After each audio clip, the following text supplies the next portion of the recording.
Hello everyone, c'est moi pour ma vidéo du dimanche. J'espère que vous allez bien et que vous avez passé une excellente semaine. Alors pour cette vidéo d'aujourd'hui, j'avais envie d'un petit peu de légèreté et de positivité parce que j'avoue que en ce moment j'ai des trucs qui me tirent souci, j'ai des choses qui se profilent, donc je vais un peu ralentir.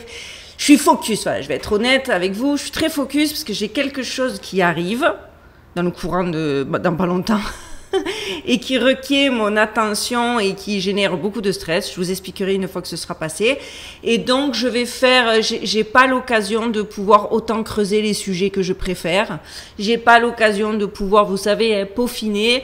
Mais j'ai envie de rester connectée avec vous. Et aujourd'hui, je suis tombée sur des sujets d'actualité qui m'ont interpellée. Et j'ai envie de vous proposer d'explorer un sujet qui, en plus, depuis des siècles, fascine et intrigue l'humanité. L'existence de signes annonçant un changement d'ère. Alors jusqu'à présent, on a beaucoup parlé des signes un petit peu négatifs via les informations venues du World Economic Forum et compagnie. Mais cette fois, j'avais envie d'être un petit peu plus dans, pas le paranormal, mais dans le métaphysique, dans le spirituel, partout dans le monde, à travers les cultures et les religions, des récits et des prophéties évoquent d'événements extraordinaires qui précèdent des bouleversements profonds dans le destin de l'humanité. L'arme miraculeuse sur une statue sacrée, apparition céleste dans le ciel, naissance d'animaux prophétiques. Ces phénomènes, souvent qualifiés de miracles, semblent défier toute explication rationnelle. Sont-ils de simples coïncidences? Vous savez qu'en aucun cas je ne crois aux coïncidences et que ma question est purement rhétorique. Ou bien représentent-ils des messages divins, des signes avant-coureurs d'une ère nouvelle? C'est la question que nous allons tenter de résoudre dans cette vidéo à base de 3 événements qui se sont passés ces 3 dernières semaines et qui sont assez fascinants. Vous allez voir, c'est énorme et c'est maintenant.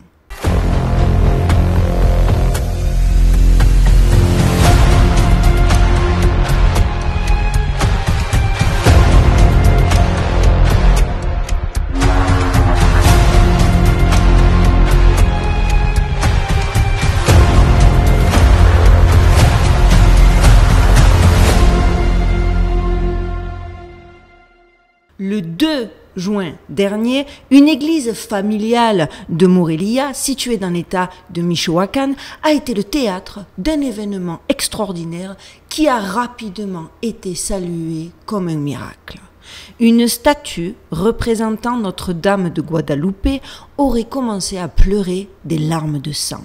Un phénomène qui a suscité une attention considérable et attiré des foules de fidèles et de curieux désireux de témoigner de cet événement en personne.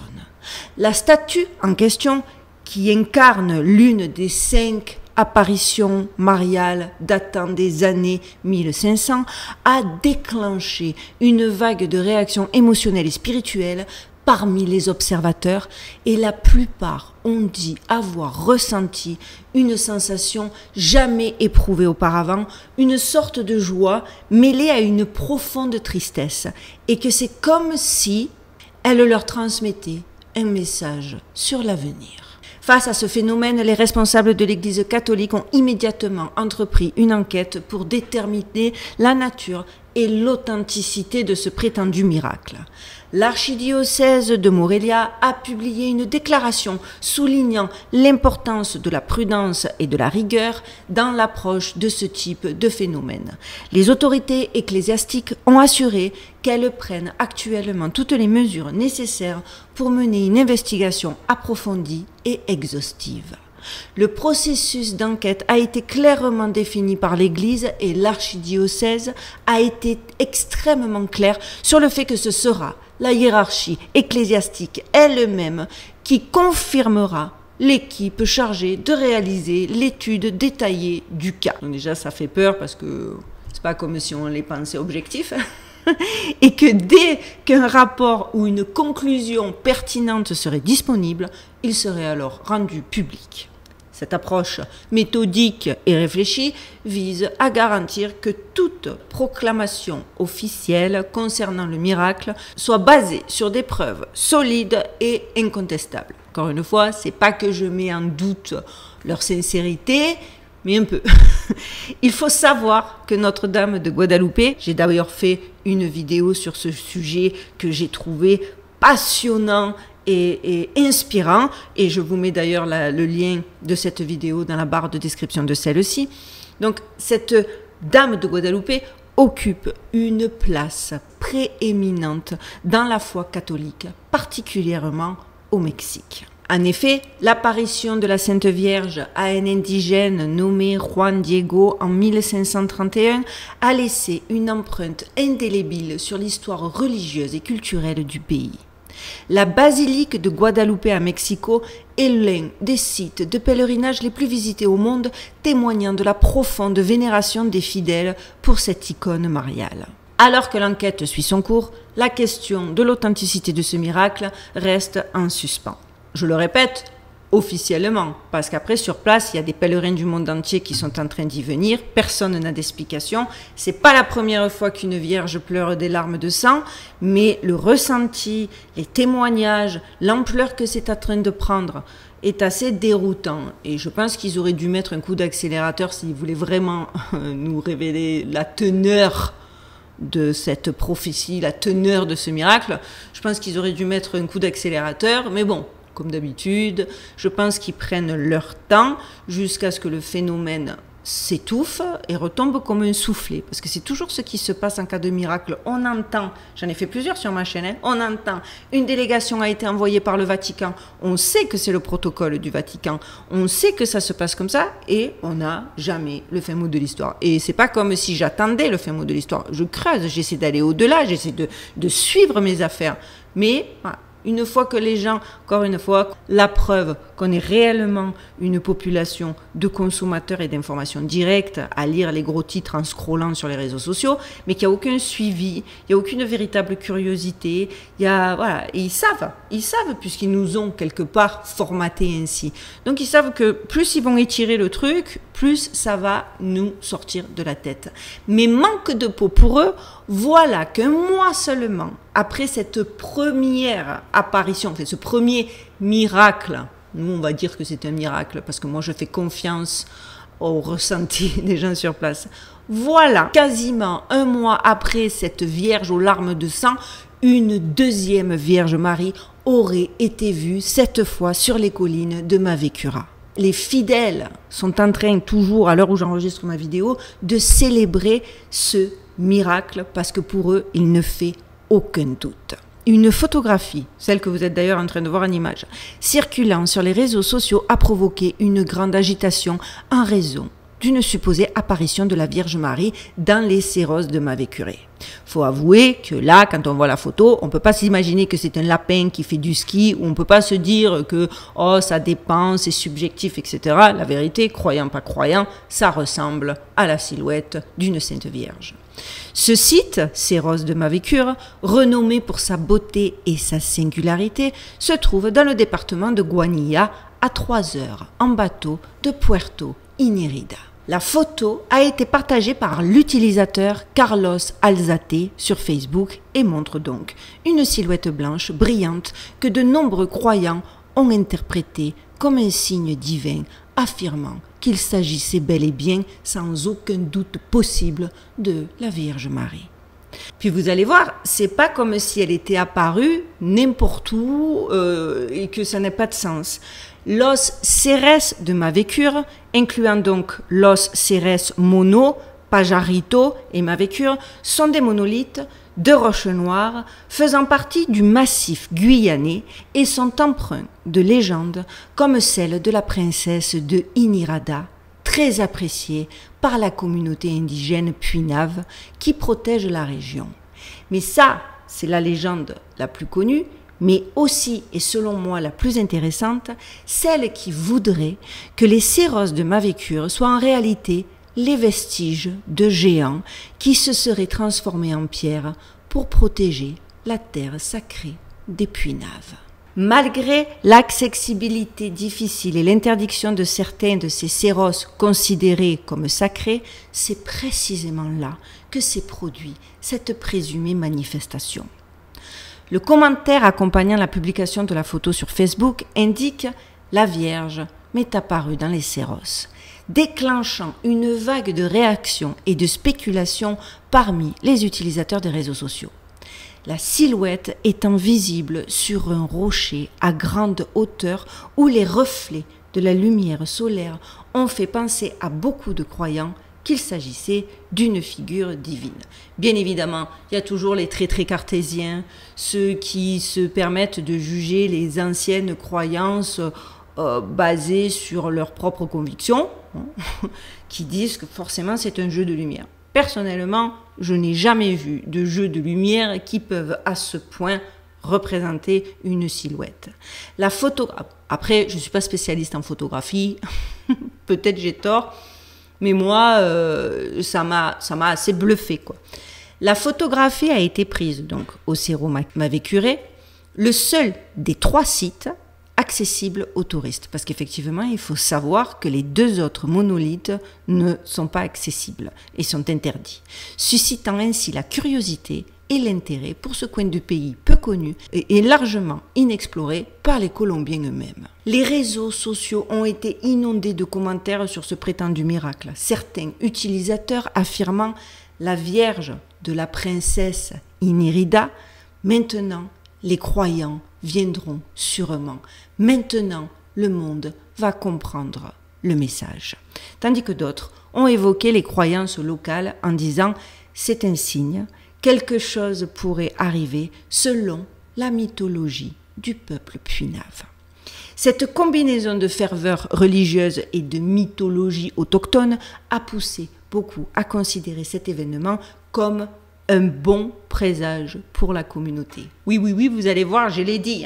Cette vidéo, elle est feeling good. Parce qu'il faut quand même savoir que dans leur vision du monde, les Puinavés sont attentifs aux signes et aux symboles dans la nature qui peuvent indiquer des changements ou des événements importants à venir. Et devinez quoi? Ils accordent énormément d'importance aux variations de phénomènes météorologiques inhabituels et au comportement des animaux. Et autant dire que niveau phénomène météorologique, on a été servi ne serait-ce que ces 6 derniers mois. Et encore plus ces 2 derniers mois. Et d'ailleurs, j'y reviendrai beaucoup plus en détail dans la partie 3 qui arrive de l'île de Bouvet.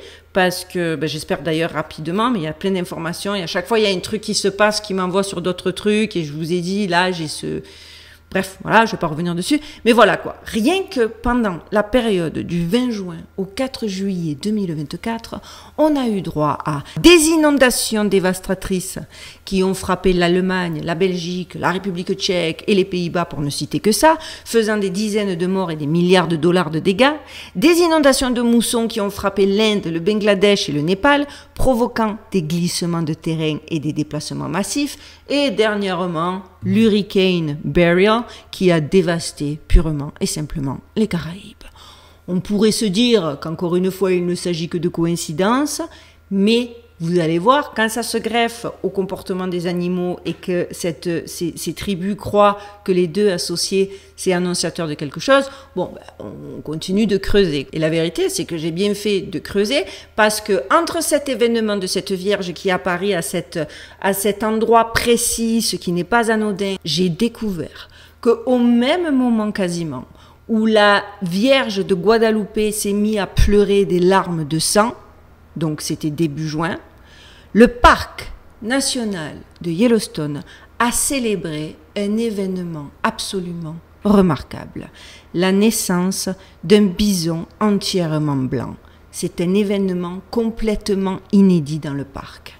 Cet événement remet non seulement une importance écologique, mais surtout, vous allez le voir, une signification spirituelle et culturelle qui transcende les limites du parc. Pour les Amérindiens en particulier, cette naissance représente la réalisation d'une ancienne prophétie signalant l'aube d'une ère de paix et d'harmonie, exactement comme les Puinaves. Je vois déjà les cartésiens s'agiter devant leur ordinateur, mais enfin, l'albinisme dans le règne animal, c'est l'albinisme, pas l'alpinisme, parce que ça, ce serait encore plus chelou. Mais l'albinisme dans le règne animal, c'est pas un truc de fou, c'est déjà vu. Effectivement, l'albinisme dans le règne animal n'est pas rare, et des corbeaux blancs naissent occasionnellement, je vous l'accorde. Cependant, les bisons possèdent un ADN unique et au cours de ces 2 derniers siècles, il n'y a eu que 4 bisons blancs. Les 3 derniers n'ont pas été acceptés par les chamans locaux en raison de leurs cheveux foncés. Oui, vous pouvez rire, moi je dis que le haut, c'est pas des poils, c'est des cheveux parce que c'est différent du reste du corps qui sont des poils. Donc leurs cheveux sont trop foncés. Pourtant, ce dernier veau de Yellowstone serait parfait. Absolument sans défaut. La presse entière a couvert l'événement miraculeux survenu dans le parc national, ce qui correspond mot pour mot à une prophétie des Indiens Sioux, en particulier de la tribu des Lakota, qui font partie du groupe tribal Sioux, mais beaucoup plus large, concernant le fameux bison blanc. Le New York Times, rendant compte de l'événement, a informé ses lecteurs avec la plus grande vérité que le buffle blanc est effectivement l'accomplissement de la prophétie Lakota annonçant l'aube d'un monde nouveau et courageux. Oui les amis, nouveau et courageux. Ça c'est la partie positive, mais là je suis arrivée à la conclusion. J'ai utilisé une short way. L'entretien a été réalisé avec un nouveau chef de tribu connu sous le nom de Searching Horse, le chercheur de chevaux, comprenez? Tandis que la vidéo, c'est ça c'était qui était bizarre, présentait au contraire l'ancien chef Lakota, Tipisapa, également connu sous le nom de Black Lodge, comprenez la loge noire, le gardien héréditaire des prophéties. Sachant qu'ici, Black Lodge fait référence à la fonction spirituelle de Tipisapa en tant que gardien des prophéties et non à un lieu physique. Parce qu'il y a aussi la Black Lodge qui est un lieu physique. Il faut faire le distinguo pour bien saisir toute l'histoire. En effet, le terme Black Lodge est utilisé ici métaphoriquement pour désigner un rôle spirituel et culturel parmi les Lakota. Parce que Black Lodge, Tipisapa, peut être aussi un espace sacré, souvent un tipi plus grand et plus orné que les tipis ordinaires, utilisé pour des cérémonies rituelles, des conseils tribaux et des enseignements spirituels. Il est décoré avec des symboles significatifs et est considéré comme le centre de la vie spirituelle et communautaire. La loge noire, héritière d'une prophétie transmise depuis 2 millénaires, détient une importance capitale dans la tradition Lakota. Selon la légende, il y a plusieurs siècles, alors que les Sioux étaient affligés par une sécheresse dévastatrice provoquant une famine terrible, une tribu Sioux, ancêtre des Lakota, fut conduite par des chamans vers l'ouest en direction de Yellowstone. En chemin, les membres les plus faibles succombaient à la soif et à la faim, tandis que les plus forts partaient en reconnaissance devant le groupe principal. À bout de force, des chasseurs fatigués décidèrent de gravir une dernière colline pour découvrir ce qui se trouvait au-delà. À leur grande surprise, ils aperçurent alors une petite silhouette blanche et brillante qui se transforma en une femme blanche d'une beauté inégalée. Elle était vêtue d'une robe en peau de cerf blanc ornée de symboles mystérieux. La femme s'approcha des chasseurs. L'un d'eux, pensant voir un esprit, tendit la main pour la toucher. Soudain, la foudre frappa, réduisant l'Indien en cendres et en squelette fumant. Les autres Indiens, conscients de la portée de cet événement, tombèrent à genoux et prièrent avec ferveur. Pendant ce temps, la femme se présenta comme étant Psan-Vi ou Psan-5, la femme du veau buffle blanc. Et elle a déclaré « J'apporte de bonnes nouvelles à votre peuple. Retournez au camp et dites aux dirigeants d'attendre ma venue. » Les chasseurs revinrent en courant au camp et transmirent son message. 4 jours plus tard, la femme White Buffalo Calf enseigna au peuple les prières correctes, les mots justes et les gestes appropriés. Elle partagea la médecine, la structure du cosmos et bien d'autres enseignements essentiels, notamment l'usage sacré du calumet, accompagné d'un chant pour sanctifier son remplissage, érigeant ainsi un lien sacré entre la terre et le ciel. Elle prit soin particulièrement des enfants, les formant comme les futurs gardiens de sa sagesse.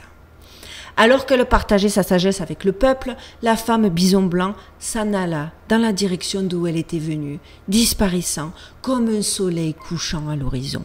Pendant son départ, elle fit 4 pauses, se transformant à chaque fois, d'abord en bison noir, puis en brun, ensuite en rouge, et à sa 4e rotation, elle redevint un petit bison blanc avant de disparaître. Peu de temps après son départ, d'immenses troupeaux de bisons approchèrent du camp et s'offrirent en massacre sans résistance, fournissant nourriture, vêtements et matériaux essentiels aux villageois.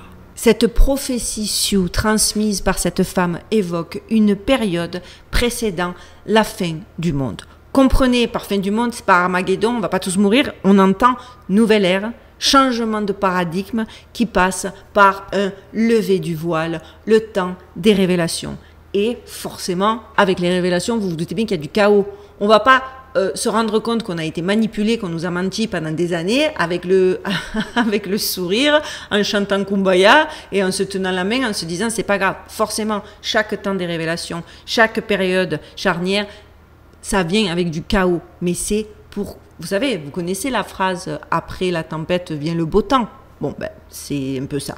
Et cette fin du monde dans cette prophétie est marquée par une intense sécheresse et une famine rappelant une époque qui avait presque conduit, il faut le savoir, à l'extinction des Sioux. Selon cette prophétie, cette époque de changement et chaque époque de changement sera donc annoncée par l'apparition de 4 buffles ancestraux. Au milieu de cet apocalypse, Tessanui, une femme bison blanc, apparaîtra annonçant une nouvelle ère de renouveau et de prospérité pour l'humanité. Et bingo, le premier bison blanc est apparu au début des années 1800 dans un ranch, attirant des foules d'Amérindiens qui ont dressé des campements en attendant la fin du monde. Le deuxième bison blanc est né en 1994, suivi d'un 3e en 2011. Dois-je vous rappeler aussi par rapport à la prophétie que je vous ai fait une vidéo sur aussi la naissance du fameux veau rouge. Je vous la mets en barre de description parce qu'encore une fois, ça fait partie du process de ces apparitions avant l'apparition des 4 derniers veaux blancs. Et la vérité, coïncidence, trop de coïncidences, crée une évidence, vous connaissez. Donc pour une fois, le New York Times dit aussi vrai. Un avenir meilleur est imminent parce que c'est ce qu'annonce cette prophétie. Cependant, avant que cela ne se produise, le monde connaîtra d'importants bouleversements équivalents à ceux qu'avaient encourus les Sioux, frôlant leur extinction. Alors je sais que pour vous, là, vous devez vous dire sécheresse, il y a des intempéries, oui, il y a des intempéries de votre côté du globe. De mon côté, il fait 45 degrés à l'ombre. Au Mexique, il a fait 52 la semaine dernière. Donc nous, on a des problèmes d'eau à Vegas. Hein. Le barrage Ouverdam qui fait l'eau, le niveau d'eau, il est déjà, ça fait plusieurs temps qu'il est réduit comme peau de chagrin, mais ça va pas s'arranger. Bref. Donc en vérité, ça a beaucoup de sens, d'accord? Il faut bien avouer, les amis, que plus je creuse et plus je constate que les cultures et autres anciennes croyances du monde entier s'accordent à dire que notre époque, ce que nous sommes en train de vivre là, à cet instant T, est celle de Kali Yuga, le dernier âge sombre du cycle hindou. Et comment ne pas croire à ça? Comment, quand on fait ce genre de découverte, comment ne pas y être sensible quand on voit ce qui se passe à travers le monde de nos jours? L'humain du 21e siècle, high-tech, est une créature qui se retrouve jeté dans un espace où la technologie et la matière le détruisent essentiellement, où il perd son axe de rébellion et de souveraineté face à la matérialité et à l'illusoire. La technologie qui gouverne de plus en plus nos vies étouffera, les amis, si ça continue comme ça, notre capacité à penser, à agir et même à exister.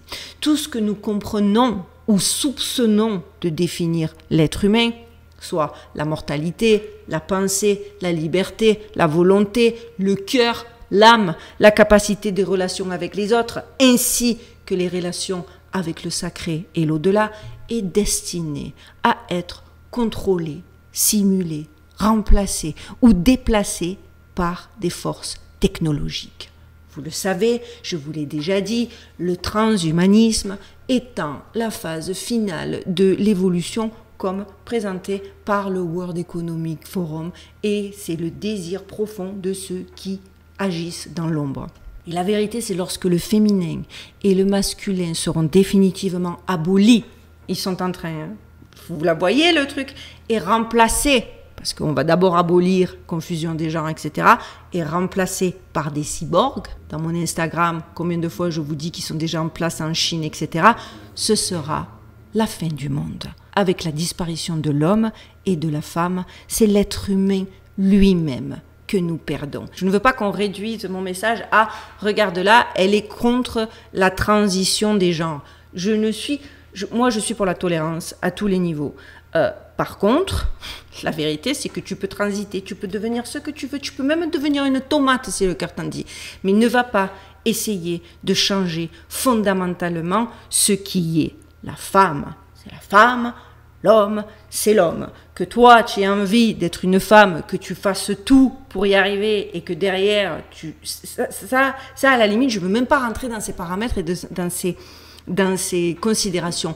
Là où c'est dangereux, c'est qu'on ne peut pas, je vais peut-être m'attirer les foudres, tu ne peux pas revenir sur les bases d'une définition homme-femme. C'est la nature, c'est la biologie, c'est la vie, c'est comme ça. Le sujet est délicat, j'ai pas envie de l'aborder en petit, dans une petite introduction au milieu d'un sujet, mais je vous le dis, avec la disparition de l'homme, et je le répète, je vous le dis, avec la disparition de l'homme et de la femme, c'est l'être humain lui-même que nous perdons. Et c'est leur but.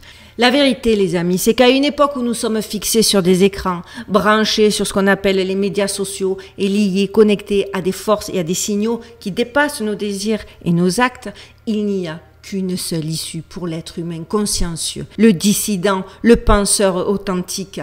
Accepter le défi, le destin, de vivre, de penser et de s'exprimer ici et maintenant à ce moment précis, et peu importe les likes et les unlikes. Je sais que mon discours ne va pas plaire, mais il est important de tirer la sonnette d'alarme. Et surtout sans peur, les amis. Qu'est-ce qu'on s'en fout? Car de toute façon, rappelons-nous les paroles de René Guénon, auteur d'ouvrages eschatologiques, prophétiques. La fin d'un monde n'est jamais et ne peut jamais être que la fin d'une illusion. Parce que de toute façon, les scénarios qui nous attendent sont l'aboutissement apocalyptique d'une illusion profonde et perfide. Donc il n'y a pas à avoir peur. Réveillons-nous, parce que notre tâche est de mettre fin à cette illusion par et en nous-mêmes, de reconquérir la réalité et de le faire contre toute attente en tant qu'optimiste, humble, audacieux, inspiré et inspirant. Vous allez voir qu'en gardant cette ligne de conduite, nous allons changer le paradigme. Et c'est pourquoi de cette nouvelle ère, même si ça passera par des fights, même si ça passera par des incompréhensions, même si ça passera par des périodes difficiles, ce sera pour du mieux et pour du merveilleux. Et c'est peut-être pour ça qu'en ce moment, on reçoit tellement de signes. Parce que là, je vous en ai répertorié 3, les 3 qui ont fait le plus de bruit. Mais si vous prêtez attention et si vous regardez la presse de plus près, vous allez vous rendre compte qu'il y a plein de choses qui arrivent, des signes dans le ciel, des ci, des là, qui... Moi, je crois aux signes dans la vie. D'ailleurs, avant de me marier, j'avais tellement de signes que c'était le plan de Las Vegas. Et j'ai voulu en écouter aucun. Et avec le recul, je me dis, mais ça, mais meuf, t'as pas vu? Bon ben, la vie c'est pareil. Et je trouve qu'en ce moment, on a plein de petites lumières, on a plein de choses. Et qu'il faut vraiment y prêter attention. Voilà les amis, j'espère que cette vidéo vous aura plu. Avant de vous laisser, je voulais vous dire que certains l'ont vu, certains l'ont pas vu. J'ai essayé de le partager sur ma chaîne YouTube, mais en plus de tout, j'ai eu une espèce de virus. Enfin, j'ai eu un problème informatique cette semaine. J'ai eu l'honneur de participer au dernier épisode de la saison 1 de la chaîne Nodal 818 de Rock Soccer et je vous avoue que c'est quelqu'un que j'admirais et que je suivais énormément, que cette proposition qu'il m'a faite, ça a été honoré, il n'y a pas d'autre mot, j'ai été extrêmement touchée. J'ai pas été à l'aise dans l'exercice et je vous avoue que c'est même compliqué de me regarder. Je pense pas que les Oscars vont m'appeler, mais si vous voulez visionner cet épisode que j'ai eu énormément de plaisir et de fierté à tourner avec Rock Soccer, je vous le mets aussi dans la barre de description de celui-là. J'aurais voulu pouvoir le partager quand il est sorti vendredi, mais je vous dis, à part sur mes réseaux sociaux, rejoignez-moi. J'ai pas trouvé comment faire autrement parce que mes accès à ma chaîne pour publier directement sur YouTube, etc., il y avait un couac. Et pour finir aussi, comme d'habitude, n'oubliez pas, on like, on commente, on partage. Je suis plus shadowban, mais alors malgré tout, YouTube suggère pas mes vidéos. Bon après, c'est aussi l'été. Les gens ont plus envie de sortir que de rester devant l'ordinateur. Et vous avez raison, go for it. Profitez du beau temps les amis. Pour les petits nouveaux, abonnez-vous, ça ne coûte rien. Et plus la communauté grandit, plus on est fort. Donc n'hésitez pas. Voilà, cette fois j'ai bel et bien fini. Je vous souhaite de passer une excellente semaine. Prenez soin de vous, prenez soin de vos proches, gardez l'œil ouvert et surtout, surtout les amis, stay safe.